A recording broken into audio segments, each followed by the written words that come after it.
नमो नमः। आज आपण 9वीच्या संपूर्ण संस्कृतम या पुस्तकातील चतुर्दशः पाठः काव्यशास्त्र विनोदः याचा भाषाभ्यास बघूया। या आधीच्या एका व्हिडिओमध्ये आपण काव्यशास्त्र विनोद यामधले सगळे श्लोक बघितले होते, त्यांचा मराठीमधून अर्थ समजावून घेतला होता। आज आपण याचा भाषाभ्यास बघूया।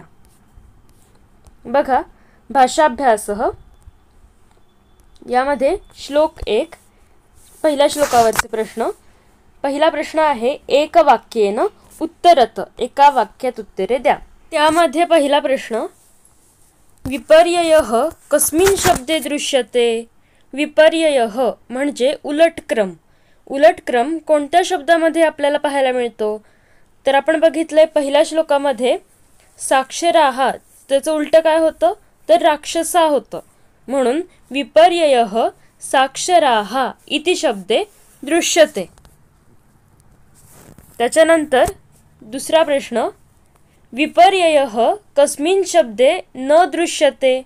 म्हणजे आता म्हटलंय की विपर्ययः म्हणजे उलटक्रम कोणत्या शब्दात नाहीये, तर सरसः, कारण की सरस शब्द आपण उलट वाचला तर सरसच होतो, म्हणून विपर्ययः सरसः इति शब्दे न दृश्यते।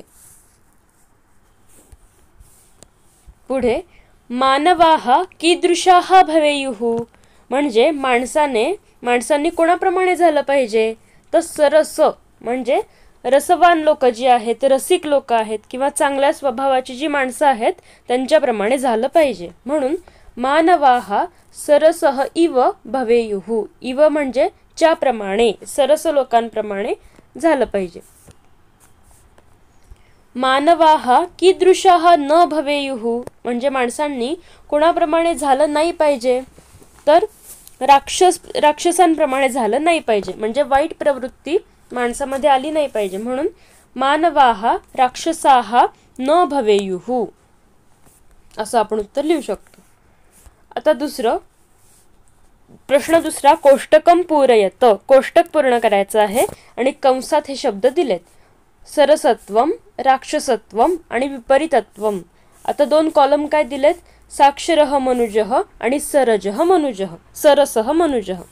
तर साक्षरः मनुजः मध्ये काय काय येईल, तर राक्षसत्वम आणि विपरीतत्वम, कारण की काय तर साक्षर लोक काही वेळा उलटले तर काय राक्षसांप्रमाणेच होतात असं म्हटलंय, म्हणून साक्षरः मनुजः मध्ये येईल राक्षसत्वम, आणि साक्षराचं आपण उलट केलं तर राक्षस होतं, त्याच्यामुळे विपरीतत्वम। आणि इकडे सरसः मनुजः सरसत्वम म्हणजे जे चांगल्या स्वभावाची माणसं आहेत ते आपलं सरसत्व म्हणजे चांगलेपणा कधीही सोडत नाहीत। आता प्रश्न तिसरा, समानार्थक शब्दम लिखत, समानार्थी शब्द लिहायचे आहेत। पहिला दिलाय त्यांनी राक्षसः, राक्षसहला आहे असुरः किंवा दानवः, आणि दुसरा आहे सरसः, सरसहला आहे रसवान। प्रश्न चौथा, संधी विग्रहम कुरुत, संधी विग्रह करायचा आहे। त्याच्यामध्ये पहिलं विपरीतोपि, विपरीतोपि संधी कशी होईल, विपरीतः अधिक अपि। इथे हे एस सारखं जे चिन्ह दिसतंय आपल्याला विपरीतोपि मध्ये एस सारखं, म्हणजेच त्याला अवग्रह चिन्ह म्हणतात, म्हणजे तिथे अ असतो, म्हणून विपरीतः अधिक अपि। आणि दुसरा दिलाय विपरीताश्चेत, याची संधी कशी होईल, विपरीताः अधिक चेत। आणि तुम्हाला संधी हव्या असतील सगळ्या धड्यांमधल्या तर आपल्याच पुस्तकामध्ये पान नंबर 100 याच्यावर त्यांनी सगळ्या धड्यांमधले संधी दिलेल्या आहेत, तर तुम्ही त्या संधी पाहू शकता। आता दुसऱ्या श्लोकावरचे प्रश्न, त्यातला पहिला एक वाक्येन उत्तरत, एका वाक्यात उत्तरे द्या।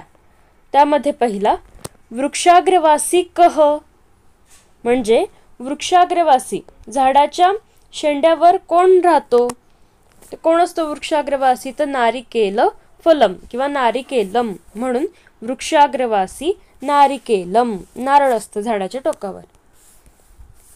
कः पक्षीराजः, कोण पक्षीराज आहे, तर आपल्याला माहिती आहे गरुडः पक्षीराजः। पुढे कह त्रिनेत्रधारी, 3 डोळे धारण करणारा, म्हणजे 3 डोळे कोणाला आहेत तर शंकराला आहेत, म्हणून शंकरः त्रिनेत्रधारी. कह शूलपाणिः, शूल म्हणजे काय त्रिशूळ आणि पाणी म्हणजे हात. इथे णला पहिली वेलांटी आहे म्हणून पाणी म्हणजे हात. तर शूलपाणी म्हणजे त्रिशूळ कोणाच्या हातात असतं तर शंकराच्या, म्हणून शंकरः शूलपाणिः. पुढे कह जलम बिभर्ती, म्हणजे कोण, जल म्हणजे पाणी आणि बिभर्ती म्हणजे धारण करतो. तर कोण पाणी धारण करतो किंवा कशामध्ये पाणी असतं तर मेघः घटः वा जलम बिभर्ती, म्हणजे ढग आणि घडा यांच्यामध्ये पाणी असतं. कह त्वग्वस्त्रम धारयती, म्हणजे कोण त्वग्वस्त्र धारण करतो. त्वग्वस्त्र म्हणजे वल्कलांसारखं किंवा झाडाच्या सालीचं वस्त्र. तर सिद्धयोगी वल्कल घालतात, म्हणून सिद्धयोगी त्वग्वस्त्रम धारयती. आता प्रश्न दुसरा, शब्दसमूहस्य कृते एकम संक्षेप शब्दम लिखत, म्हणजे आता त्यांनी आपल्याला काहीतरी शब्द समूह दिलाय आणि त्याच्यासाठी त्याला काय म्हणतात, एक शब्द त्याच्यासाठी लिहायचा आहे. शब्दसमूहासाठी एक शब्द लिहायचा आहे. त्यामध्ये पहिलं, यह वृक्षस्य अग्रभागे निवसती, म्हणजे जो झाडाच्या अग्रभागावर राहतो. तर याला एक शब्द काय आहे तर वृक्षाग्रवासी. वृक्षाग्रवासी म्हणजेच जो झाडाच्या टोकावर राहतो. त्याच्यानंतर पक्षिणाम राजा, त्याला एक शब्द पक्षीराजः. यस्य त्रीणि नेत्राणि, त्यालाच म्हणतात त्रिनेत्रधारी. शूलम पाणौ यस्य सह, म्हणजे ज्याच्या हातामध्ये शूल आहे, त्रिशूळ आहे, त्याला काय म्हणतात शूलपाणिः. आणि यह त्वग्वस्त्रम धारयती, याला काय म्हणतात त्वग्वस्त्रधारी. आता प्रश्न तिसरा, योग्यम पर्यायम चिनुत, योग्य पर्याय निवडायचा आपल्याला. आता पक्षीराजः वृक्षाग्रे वसती का न वसती येईल असं विचारलंय. मग पक्षीराज झाडाच्या टोकावर असतो म्हणून राहतो, म्हणून पक्षीराजः वृक्षाग्रे वसती. त्यामध्ये दुसरं, घटः त्रीणि नेत्राणि धारयती का न धारयती. आता जो पाण्याचा घडा असतो त्याला 3 डोळे असतात का तर नाही, म्हणून घटः त्रीणि नेत्राणि न धारयती. त्याच्यानंतर शूलपाणिः जलम बिभर्ती का न बिभर्ती येईल असं विचारलंय. आता त्रिशूळामध्ये पाणी असतं का तर नाही, त्रिशूळ पाणी धारण करत नाही, म्हणून शूलपाणिः जलम न बिभर्ती. पुढे नारिकेलम त्वग्वस्त्रम धारयती का न धारयती. तर आता नारळ जे असतं त्याची सुद्धा त्याचं आउटर कव्हरिंग कसं असतं तर झाडाच्या सालीसारखंच असतं. त्वग्वस्त्र जसं असतं तसंच असतं, म्हणून नारिकेलम त्वग्वस्त्रम धारयती. आता प्रश्न चौथा, समानार्थक शब्द युग्मम चिनुत लिखत च, म्हणजे काय म्हटलंय तर समानार्थी शब्दांच्या जोड्या तिथेच आपल्याला त्यांनी दिल्यात, फक्त त्या इकडे तिकडे आहेत, म्हणजे त्या आपल्याला शोधून तिथे लिहायच्या आहेत. आता पहिला आहे पक्षीराजः, याला आहे गरुडः. दुसरं शूलपाणिः, शूलपाणी आपण कोणाला म्हणतो शंकराला, म्हणून शंकरः. जलम, याला आहे तोयम म्हणजे पाणी. मेघः म्हणजे ढग, याला आहे जलदः. वृक्षः, याला आहे तरुः म्हणजे झाड. आणि सिद्धयोगी म्हणजेच तपस्वी. हे झाले दुसऱ्या श्लोकावरचे प्रश्न. आता तिसरा, कह कम वदती, म्हणजे कोण कोणास म्हणाले हे लिहायचे. आता वाक्य दिलंय पत्रम लिख. आता तिसऱ्या श्लोकामध्ये कोण म्हणते पत्र लिही असं, तर वडील आपल्या मुलाला म्हणतायत की पत्र लिही, म्हणून पत्रम लिख इति पिता पुत्रम वदती. वडील आपल्या मुलाला म्हणतायत. आता पुढे प्रश्न दुसरा, एक वाक्येन उत्तरत, एका वाक्यात उत्तर द्यायचे. त्यामध्ये पहिलं, केन आज्ञा दत्ता म्हणजे कोणी आज्ञा दिली होती, तर वडिलांनी आज्ञा दिली होती, म्हणून तातेन किंवा पित्रा आज्ञा दत्ता. आता केन हे जे रूप आहे ते तृतीया विभक्तीचं आहे, म्हणून आपण तृतीय एकवचन आहे, म्हणून आपण इथे सुद्धा तातेन किंवा पित्रा ही तृतीयाच घेतलेली आहे. आता केन आज्ञा न लंघिता म्हणजे कोणी आज्ञा मोडली नाही, तर मुलाने आज्ञा मोडली नाही, म्हणून पुत्रेण आज्ञा न लंघिता. पुढचं पत्रम केन लिखितम कोणी पत्र लिहिलं, तर नतेन पुत्रेण पत्रम लिखितम म्हणजे नम्रपणे त्या मुलाने पत्र लिहिलं. आता पुढचं आहे विशेषण विशेष्य अन्वितिम पूरयत. विशेषणे विशेष्य लिहायचे. आता त्यांनी पहिल्यांदा विशेष्य दिलंय आपल्याला पुत्र ह. कसा पुत्र, तर नतः पुत्र म्हणजे नम्र मुलगा. आणि लिखितम याला विशेष्य येईल पत्रम. काय लिहिलं, तर पत्र लिहिलं. लिखितम पत्रम. आता प्रश्न चौथा संधी विग्रह करायचा आहे. पहिलं दिलंय मम आज्ञया. कशी होईल संधी, मम अधिक आज्ञया. आणि दुसरं दिलंय पितुराज्ञा. पितुहु अधिक आज्ञा, पितुराज्ञा. आता प्रश्न पाचवा श्लोकात त प्रत्ययांत रूपाणी म्हणजेच काय, क भूधावी म्हणजेच कर्मणी भूतकालवाचक धातू साधित विशेषण चिनुत लिखत च म्हणजे आपल्याला या श्लोकामध्ये आलेली त प्रत्ययांत रूप लिहायची आहेत. कथितम आहे, लिखितम आणि लंघिता. आता तिसऱ्या ह्याच्यावरचे श्लोकातले झालेत प्रश्न. आता चौथ्या श्लोकावरचे प्रश्न. त्यांनी म्हटले क्रमानुसारम रचयत म्हणजे आपल्याला क्रमाने लावायचे. आता पहिल्यांदा काय येईल, त्याच्यामध्ये कसं आहे, तर उत्तर काय येतंय त्या श्लोकाचं, तर नयन हे उत्तर येते. म्हणून पहिलं येईल त्याच्यामध्ये क्रमानुसार शब्दस्य आरंभे न विद्यते म्हणजे शब्दाच्या सुरुवातीला काय आहे, नयनामध्ये न आहे. त्याच्यानंतर दुसरं त्रिअक्षरयुक्ते शब्दे य मध्ये तिष्ठती म्हणजे 3 अक्षरी शब्दामध्ये य मध्ये असणार आहे. आणि शेवट शब्दस्य अंते अपि न विद्यते शब्दाच्या शेवटी सुद्धा काय आहे, न आहे. आणि प्राप्तम उत्तरम म्हणजे आपल्याला उत्तर काय मिळालंय, इथे बॉक्समध्ये त्यांनी लिहायला सांगितलंय, तर न य न. आता तिसरा प्रश्न. तिसरा आहे संधीम कुरुत. संधी करायच्या आहेत आपल्याला. काय दिले त्यांनी, विग्रह करून दिलाय तस्य अधिक आदिही आणि कंसात लिहिलंय अ अधिक आ. आता तस्य मध्ये शेवटी काय आहे, अ आहे, तस्य अ. आणि आदी मध्ये आ आधी आहे, म्हणून अ अधिक आ तस्यादिही अशी संधी होईल, तस्यादिही दिही. आता दुसरं तस्य अधिक अंतः. तस्य मध्ये शेवटी अ आहे आणि अंतः मध्ये पहिल्यांदा अ आहे, मग अ अधिक अ बरोबर तस्य अधिक अंतः तस्यांतः. पुढे तव अधिक अपि. तव मध्ये शेवटी अ आहे आणि अपि मध्ये सुद्धा पहिल्यांदा अ आहे, मग अ अधिक अ तव अधिक अपि तवापि अशी संधी होईल. आणि नंतर आहे अपि अधिक अस्ति. अपि मध्ये शेवटी ई आहे आणि अस्ति. अस्ति मध्ये पहिल्यांदा काय आहे, अ आहे, म्हणून अपि अधिक अस्ति अप्यस्ति अशी संधी होईल. त्याच्यानंतर श्लोकात षष्ठ्यंत पदानी चिनुत लिखत च म्हणजे श्लोकात आलेली षष्ठी विभक्तीची रूप शोधायची आहेत आणि लिहायची आहेत. तर कोणकोणती आली आहेत, तर तव, मम आणि पितुहू. तव कुठलं रूप आहे, तर आपलं युष्मद सर्वनाम जे आहे, युष्मद त्वम युवाम युयम प्रथमा ते वालं.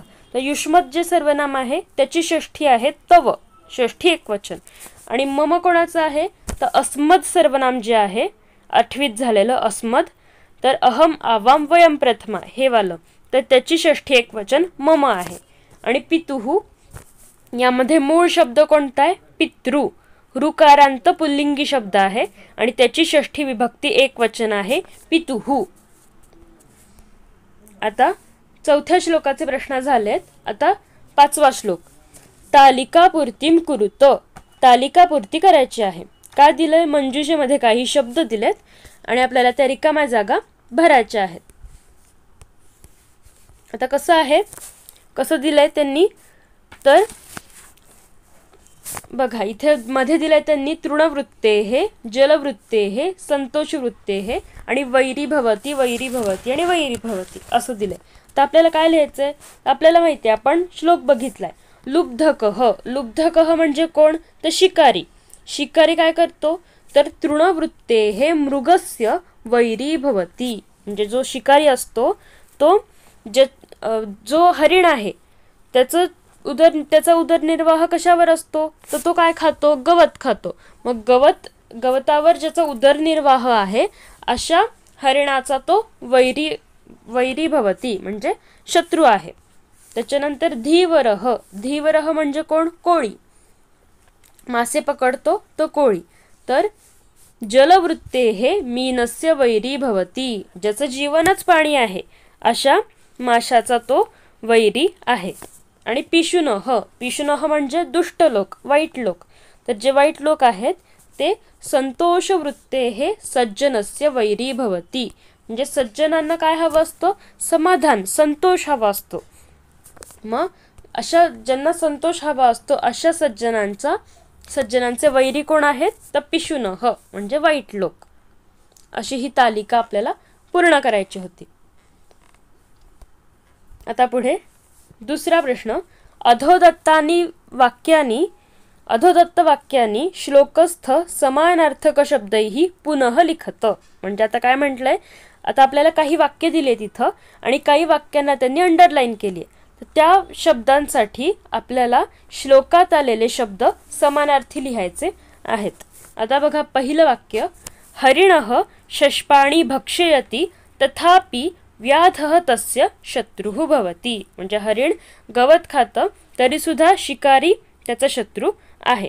आता हरिणः याच्यासाठी कोणता शब्द आलाय? तर मृगः. म्हणून आपण लिहिणार मृगः शष्पाणि. शष्पाणि म्हणजे गवत आणि गवताला कुठला शब्द आलाय? तृण. मग तृणानि. मृगः तृणानि भक्षयति तथापि व्याधः. व्याध म्हणजे शिकारी. शिकारीला आपल्या श्लोकामध्ये आलाय शब्द लुब्धकः. म्हणून लुब्धकः. तस्य शत्रूसाठी कोणता आलाय? तर वैरी. शत्रुहुला आहे वैरी म्हणून वैरी भवती. म्हणून पूर्ण वाक्य होईल. मृगः तृणानि भक्षयति तथापि लुब्धकः तस्य वैरी भवति. आता दुसरं वाक्य दिलंय.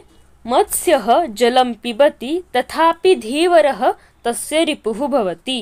म्हणजे मासा पाणी पितो तरी सुद्धा कोळी काय करतो? कोळी त्याचा शत्रू आहे. आता मत्स्य म्हणजे मासा. माशाला आलाय मीनः. जल म्हणजे पाणी, त्याला जलच आहे. त्याच्यानंतर रिपुहुला वैरी आलाय. म्हणून आपण असं वाक्य लिहायचं. मीनः जलं पिबति तथापि धीवरः तस्य वैरी भवति. आणि तिसरं वाक्य दिलंय. सत्पुरुषः निस्पृहः वर्तते तथापि दुर्जनः तस्य अरिहि भवति. म्हणजे सत्पुरुष कसे असतात? निस्पृह असतात तरी सुद्धा वाईट लोक त्यांचे वैरी असतात, शत्रू असतात. सत्पुरुषः याला कोणता शब्द आलाय? सज्जनः. आणि दुर्जनः म्हणजे वाईट लोक यांच्यासाठी कोणता आलाय? पिशुनः. आणि अरिहि म्हणजे शत्रू, शत्रूसाठी वैरी शब्द आलाय. म्हणून सज्जनः निस्पृहः वर्तते तथापि पिशुनः तस्य वैरी भवति.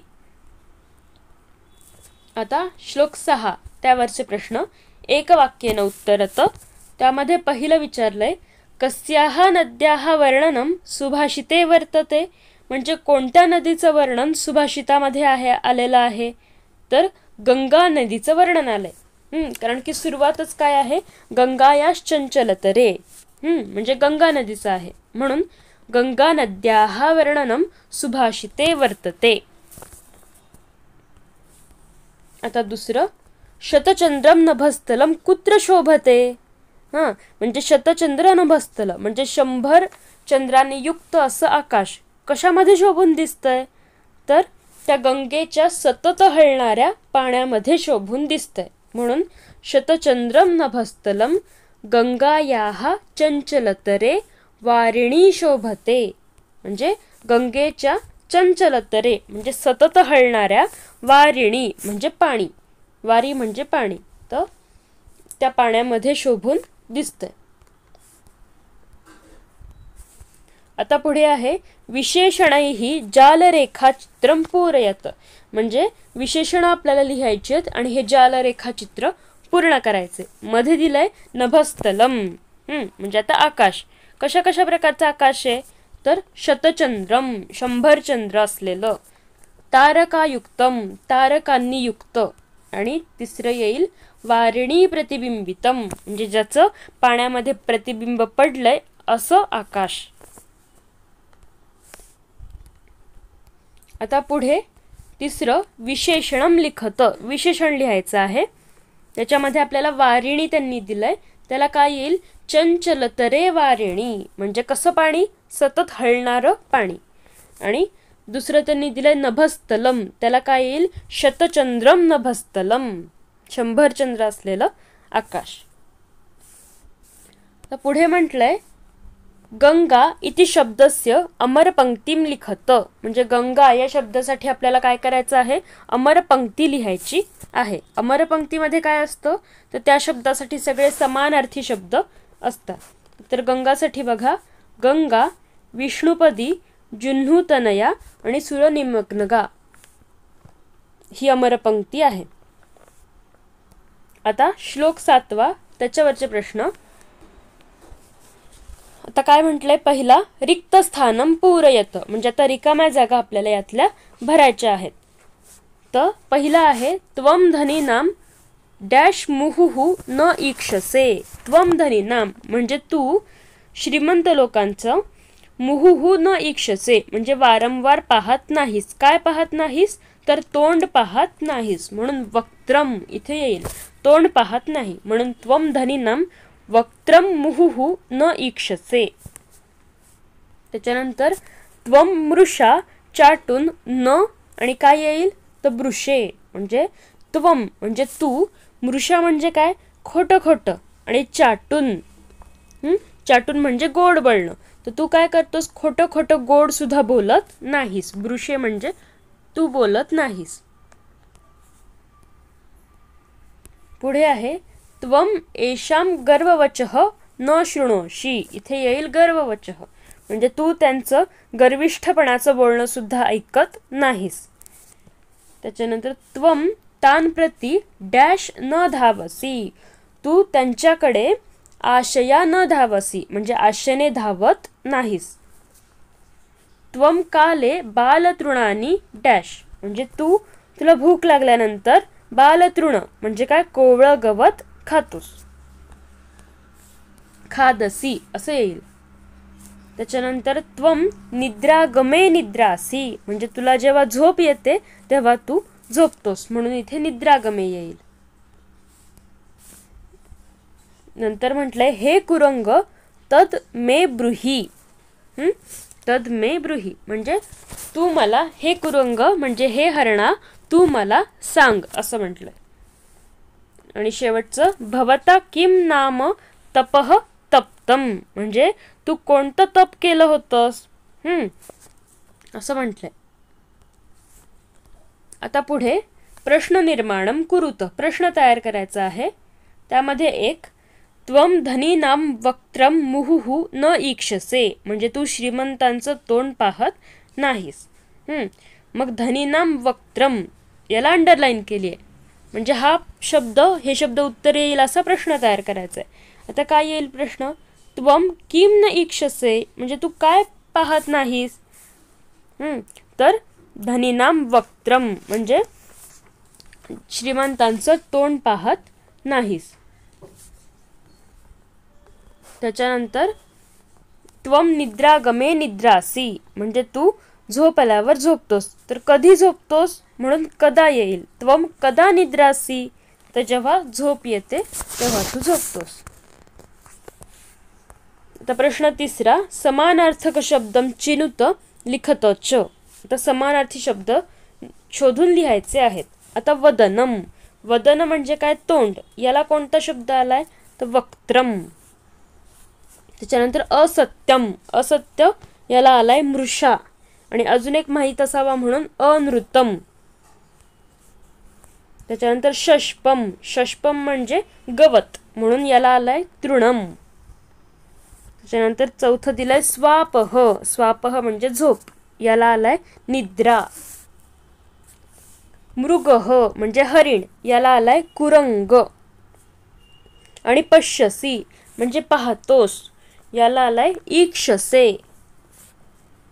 आणि शेवटचं त्यांनी म्हटलंय श्लोकात षष्ठंत पदे चिनुत लिखत च, म्हणजे श्लोकात आलेली षष्ठी विभक्तीची रूपं शोधायची आहेत आणि लिहायची आहेत. तर कोणती आली आहेत, एशाम आणि धनीनाम, ही षष्ठी विभक्तीची रूपं आलेली आहेत.